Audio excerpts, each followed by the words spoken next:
log entry, the ketch Scarlet Queen, Philip Carney, master. Position, 123 degrees west, 38 degrees 17 minutes north. Gyro compass course, 327. Wind fresh, sky fair. Remarks, proceeding from Jinsen, Korea to Tientsin, China with dead man aboard. Reason for death, the Lily in the Chimolpo bar.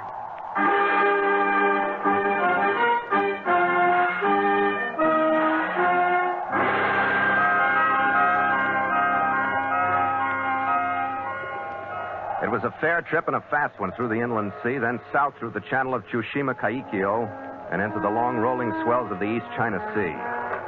The Scarlet Queen was north of the trades now, and she reached around the tip of the Korean peninsula with the spanking passage wind abeam and swung her bows into the Yellow Sea. He's out the quarter, man. He's off the main enlistment. Hardly now. The angle of the wind moved abaft, and we trimmed her for the run up the Korean coast.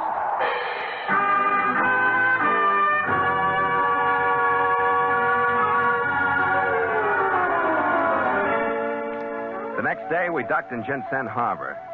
It was an unscheduled stop on the chartered voyage of the Scarlet Queen. No Kang contact to meet until we made Shanghai, and that meant no danger from Kang's rival, Constantino. But we did need the port to take care of some minor ship repairs that we didn't have time for in Kobe due to the Constantino trouble that developed around Kang's Boston Geisha and Chesapeake Bay. So Jinsen was one port where I thought I could look for some relaxation instead of someone sneaking up behind me. My chief mate, Gallagher, and the crew turned to on sail repairs, and I wandered up into the dusty city. The street was typically oriental, bustling with movement, most of it concerned with carrying a burden of some kind from one place to another. Horses, carts, trucks, rickshaws, men bent double from heavy loads on their shoulders. I was just passing under a hanging sign that advertised the Chimolpo bar, drinks served with or without ice. Oh, bless my soul. You there? When a voluminous voice boomed out of the narrow doorway leading into the dim interior. Yes, you. You think there's sparkle in my eyes for anyone else inside? It's a little sudden, isn't it? Indeed it is. A strange new white man doesn't happen to me every day. One so beautiful as you, not even every year. You're pretty charming yourself. Well, well. Come in, won't you? I'd come out after you if I went so broad across the... You can see for yourself. I have to ease out of this doorway sideways. And, well, you can see for yourself. Her profile, matched against the narrow opening, left no need for words. Don't let it scare you, dearie. Come on in. There's opportunity for a man like you in the Chimolpo bar.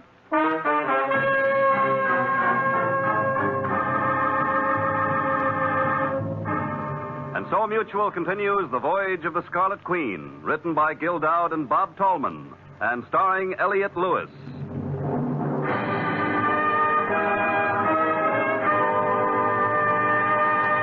The Scarlet Queen, proudest ship to plow the seas, bound for uncharted adventure. Every week a complete entry in the log, and every week a league further in the strange Voyage of the Scarlet Queen.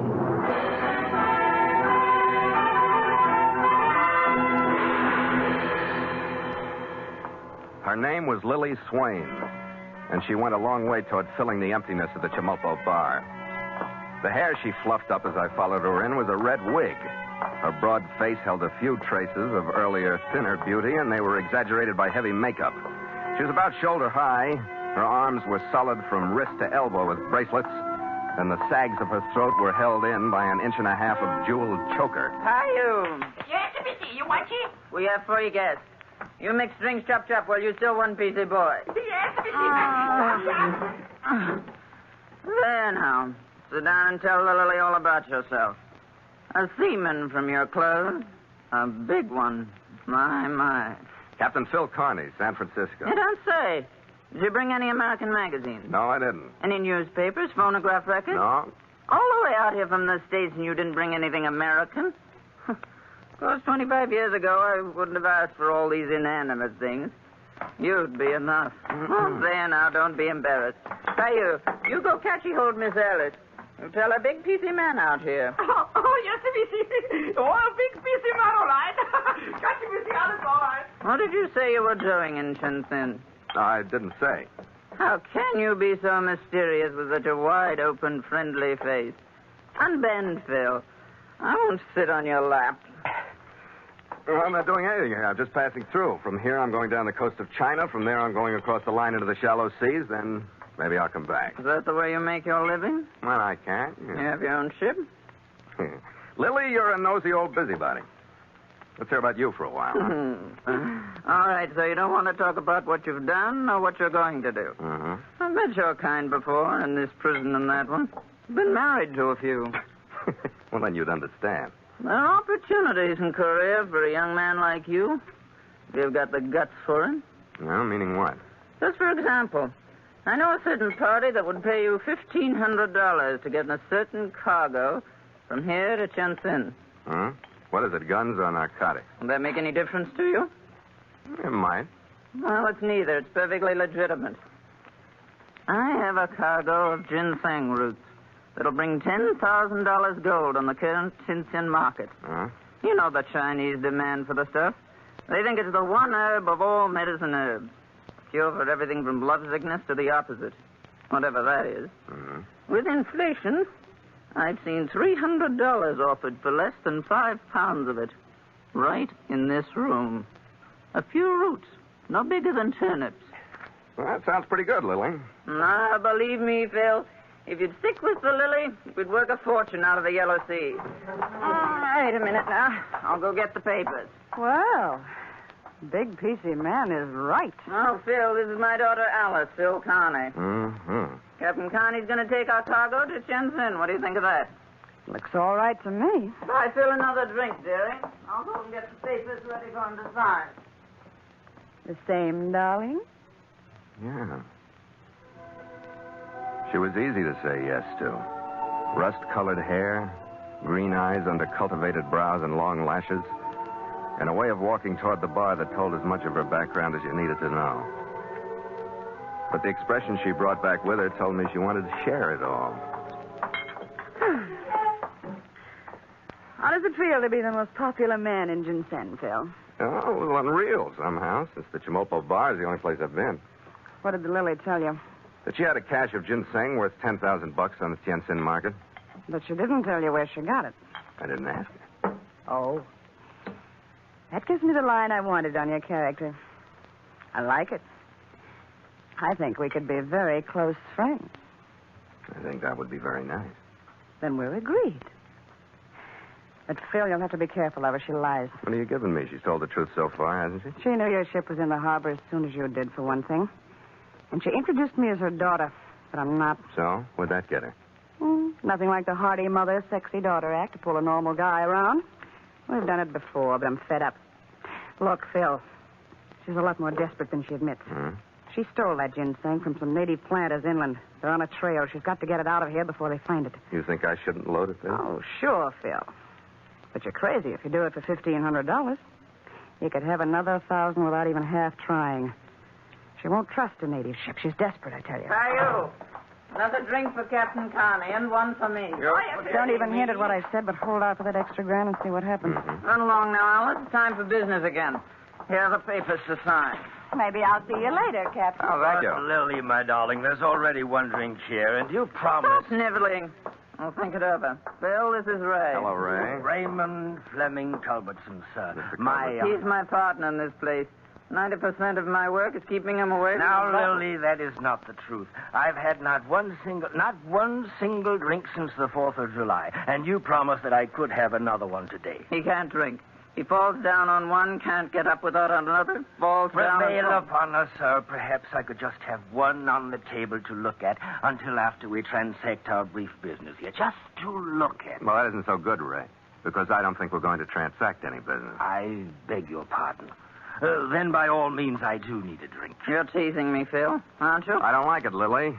This should be a simple business deal, but everybody's too anxious to talk me into it. It makes me think I've got you over a barrel.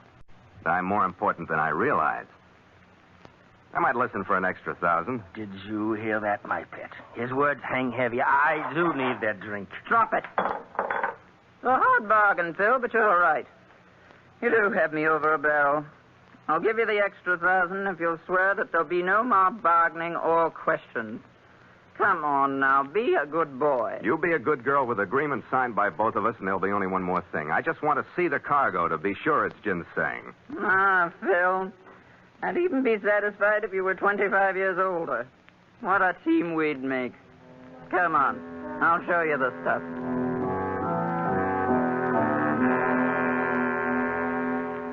She led me down some earth steps to a dank cellar under the rear of the building.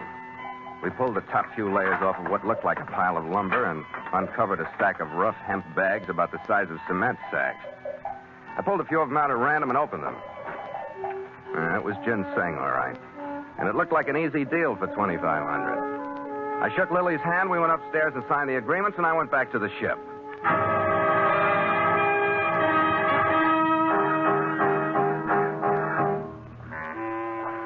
About 3 hours after dark, a crew of natives arrived with the cargo and started coming aboard.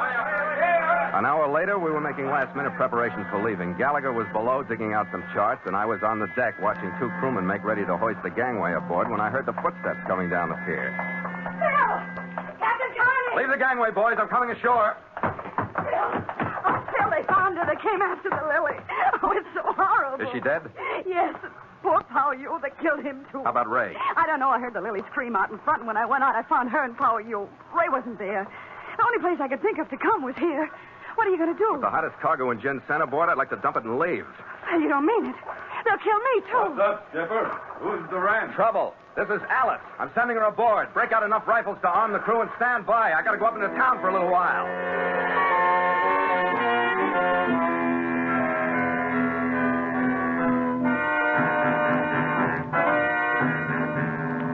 The Chimolpo bar was as quiet as a tomb when I slipped in through a side entrance.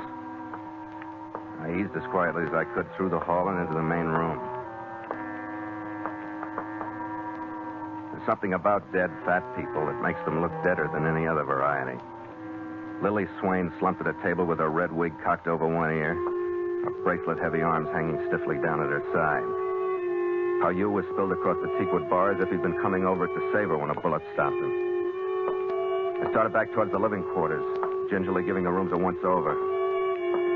In the third one, I found him, sprawled on a rumpled canvas cot. He wasn't dead, but the bottle on the floor beside him was. I scooped him up, threw him across my shoulder, and headed back toward the ship.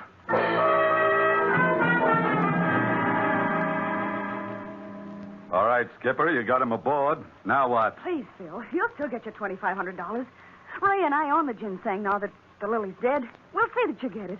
They'll kill us if you leave us here. Why should this change things for you? I guess we've waited long enough. 11:30. Break out the crew, Red. Stand by to cast off. Right, Skipper. I'll check tide and currents. Be up with you in a minute. Phil, I don't know. Go on over there and sit down, Gorgeous. We're going to work. Hey, all watches, turn to. Phil, Sleep when you get home. I just want to tell you, Stand by to cast off. I'm going to make this worth your while. You'll see, Phil. Okay. Really, you will. Okay, like I said, that could be nice, but this is no time for it. I'm supposed to keep this ship from running aground. To do that, I got to concentrate. Now, go on. Get over there and sit down. All right, Phil. And wait here till I get back. Fuller, stand by the breast line. Take them out neat so we won't be on deck all night. Hey, Chief, look. Out there on the water. Keep your light on him. What do you got, Red? What's up? A native out there in the water. Where? You see him? Starboard aft.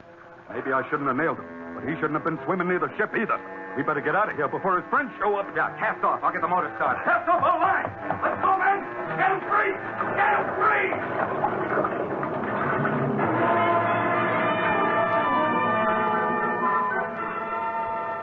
We crept away from the pier and went out into the cold blackness of the ginseng harbor with only the binnacle light glowing dully near the wheel. It may have been coincidence, but the discovery of the Korean swimming near the Queen made me wonder if a pair of dark eyes and a pair of sharp ears weren't behind the fact that a Korean junk slipped into the stream on our stern. I caught the milky curl of her bow wave shining in the murk behind us, and she followed us as we headed out into the yellow sea.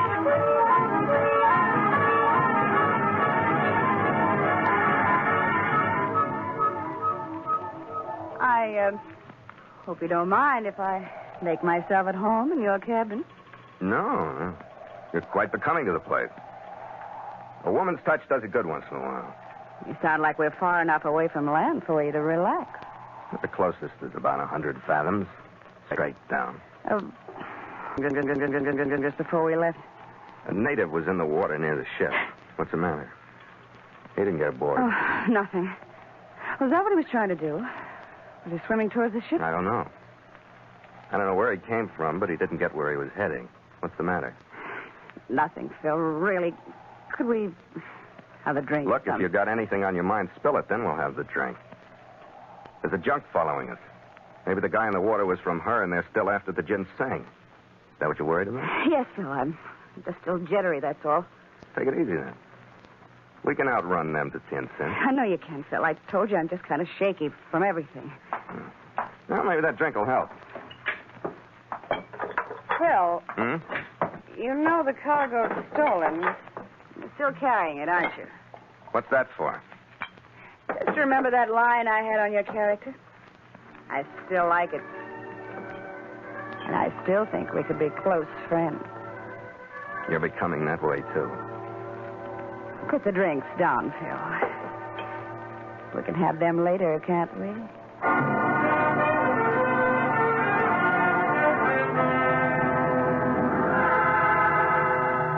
It's a tough, close reach from Jinsen to Tientsin, and I spent most of my time at the wheel while we struggled along close hauled, with the wind a little better than 4 points off our starboard bow on the direct course. It was a hard leg for crew and ship. Letting her off at intervals, then up again on a new tack, we'd covered our estimated distance by mid-afternoon the next day. We were bearing in on the peninsula of Shantung, some 200 miles northeast of Tientsin. The wind had shifted closer to our beam.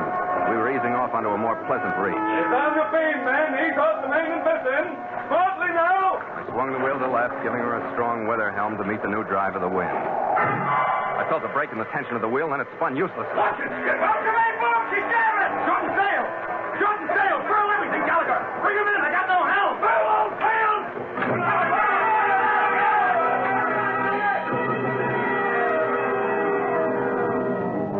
In 2 minutes, the sails were crumpled on their booms. And the Scarlet Queen was motionless in the middle of the Yellow Sea. What the devil happened, Skipper? The rudder's gone. I didn't have hold of anything at the wheel. What kind of a scow did I sign on? She picked the Yellow Sea to break up. Save it, Red. She didn't break up by herself. Yeah. I didn't shoot that native quick enough, did I? That's what I'm thinking. The Queen's rudder wouldn't have gone without some help from a saw blade or something. Yeah, and I guess taking on a hot cargo didn't help much, huh? No. To say nothing of that. Rudder, you can peck 'em. Cargoes and days. All right, drop it, Red. Start thinking about that junk that follows us out. That fits, too. Phil, what happened? What is the meaning of this delay? We've paid our passage, haven't we? Haven't Turn we? the men to rigging a jury rudder of some kind, Red. We'll make it Tientsin under power. Captain Carney, you accept a certain amount of responsibility when you accept the responsibility. Yeah. To say nothing of trouble. Come on in the cabin. Captain Carney, I demand to know how I came aboard this ship in the first. Oh, Ray, keep quiet, will you? It's only a demand. I have a right to that. I should have left you there, but I carried you aboard from the Chimolpo bar. Left me there, indeed. Where do you think you'd Ray, be? he's drunk, Phil. Don't listen to him. He's out of his head. But Alice, like this. my But, dear. Ray, get out of here. But Alice. Get out on deck and get some air. Alice, my dear, considering Get out. everything. Come on, Alice, get Phil, darling. Never mind, I'm busy again. Phil. Things are beginning to add up. What do you mean? You breaking up over that swimmer back in the harbor, and now the rudder goes. That's what he was doing, wasn't he? Wrecking the rudder? And that junk that followed us out, it did follow us, didn't it? Yes, Phil. Why? If it was only to get the ginseng back, you wouldn't know about it. What else is there? All right. Lily wanted to collect insurance on you. Yes? She wanted to load a cargo of any kind of roots. Then your rudder was to be wrecked, and then the junk was to board and sink you. And she would collect. Ray and I talked her out of it. So the real cargo of ginseng came aboard. But it was too late to change the orders about your rudder and sinking you. That's the truth, Phil. Really, it is. Yeah? I guess we'll wait and find out if it is or not.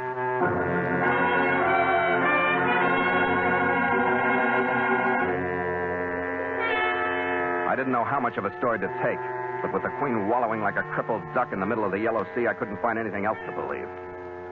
It took 30 seconds underwater to prove part of it. My rudder stock had been cut and pried partly loose from the stern post. Whoever done the job was to be complimented. The hard weather helm I'd given it had been the final breaking touch, and it was going to take a ship repair yard before the Scarlet Queen would be herself again.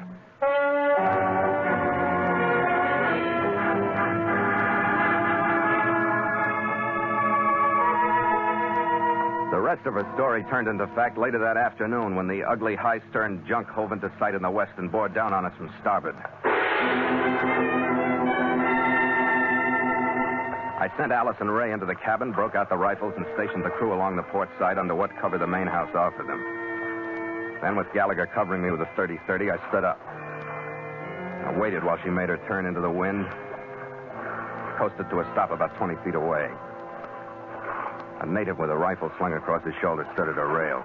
You need help. Throw me line. We come aboard. Shove off, Charlie. He's moving in on us, Skipper. Yeah. You need help. We come aboard. Get underway. You're not coming aboard. I got a bead on him, Skipper. Let me have him. It's just a question of who opens fire first. We come aboard. All right. There it comes. All right, Red, take it. Choked up the doors and slumped out of sight. I dropped prone into the cockpit beside Gallagher and stayed there, pecking at every dark head that popped into sight. Then the opening flurry of shots stopped. Neither of the ships offering any targets. But their plans were working out. Ours weren't.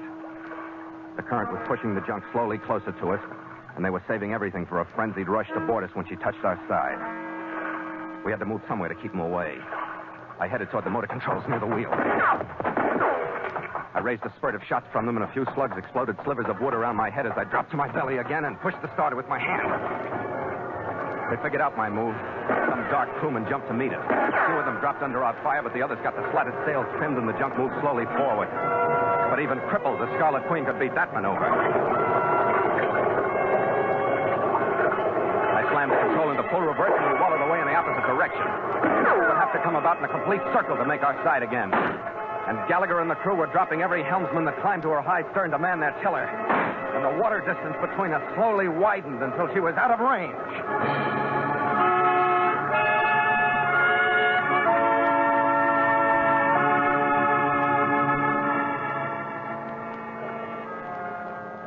I sent Gallagher to check on the crew, and I went into the cabin.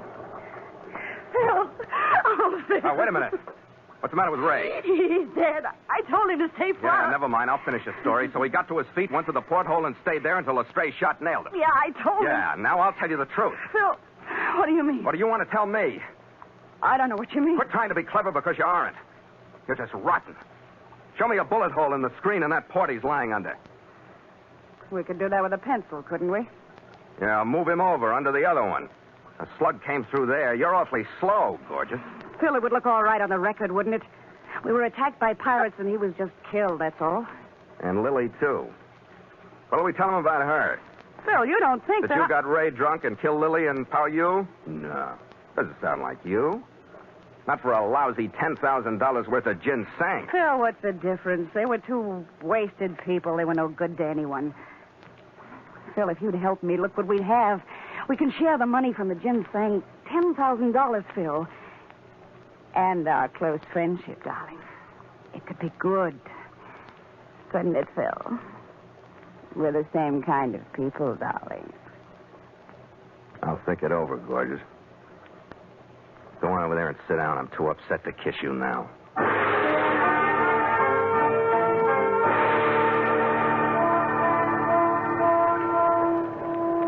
In an hour, the Korean stranger had disappeared over the horizon. And with a few spars, a weighted hatch cover over the stern, and the backs of two crewmen leaning on makeshift tackle, I had a shaky control of the Scarlet Queen again, and we headed in on our course to Tientsin. We eased into an easy sailing position with the wind on our quarter, and I cut the motor. Stand by to make sail!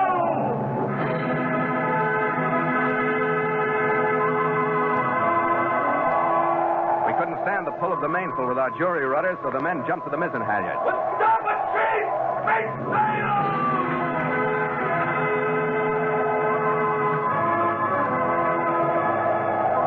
The mizzen boom, showing a few bullet scars, swung over my head as the sail caught the breeze and stretched full. The man on the port side jury tackle heaved in to meet the swing. To the ship, chief! Men! Quietly now!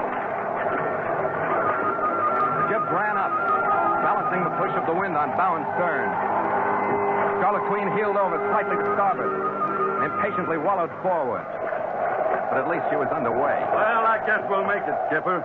But you wouldn't call it ideal. Skipper, the crew wanted me to ask you what we were going to do with that stiff. Shall we toss him to the shark? Not on your life. We're saving him to bargain with. The dame? Yeah.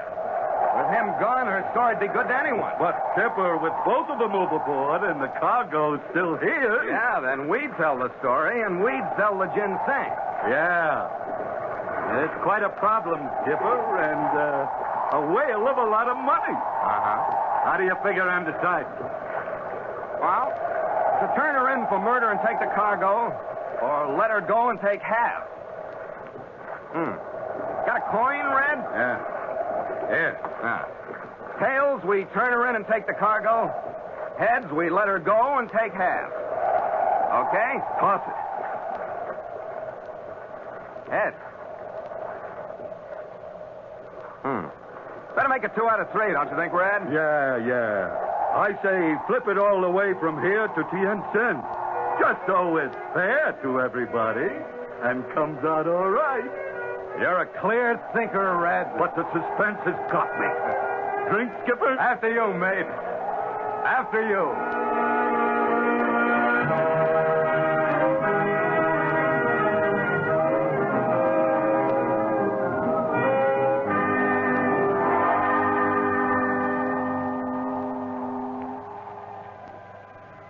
Log entry, Ketch, Scarlet Queen.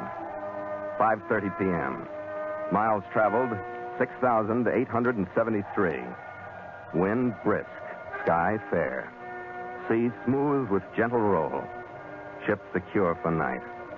Signed, Philip Carney, Master.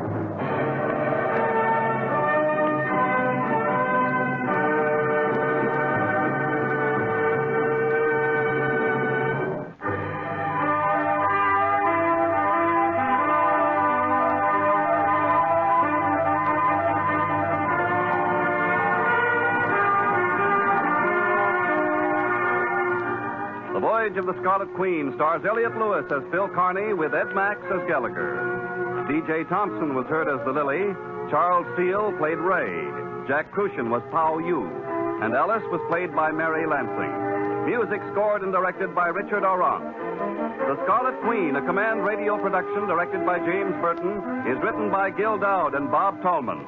Charles Arlington speaking.